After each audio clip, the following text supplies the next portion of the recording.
ধৈৰ্য সহকাৰে ভিডিঅ'টো চাই আৰএছএছৰ বিষয়ে অকণ জ্ঞান লৈ যাওক। আপুনি জানেনে আৰএছএছে আমাৰ দেশৰ বাবে কি কৰিছে? বৰ্তমান সময়ত আমি আৰএছএছক ছাপোৰ্ট কৰাৰ প্ৰয়োজন নে বয়কট কৰাৰ প্ৰয়োজন জানো আহক সবিশেষ ভিডিঅ'ৰ মাধ্যমেৰে।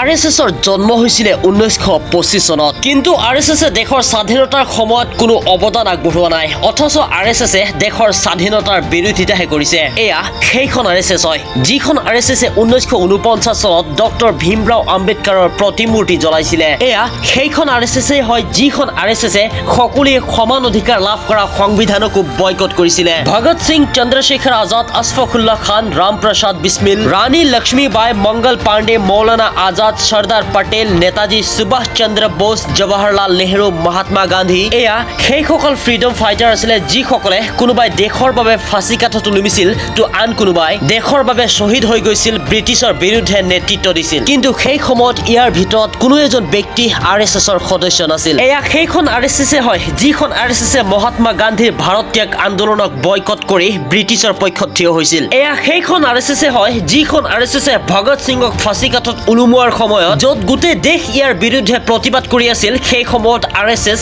নিমাত হৈ বহি আছিল। এয়া সেইখন আৰএছএছে হয় যিখন আৰএছএছে স্বাধীনতাৰ পাছত ভাৰতৰ জাতীয় পতাকাক 52 বছৰ অস্বীকাৰ কৰি আহিছে।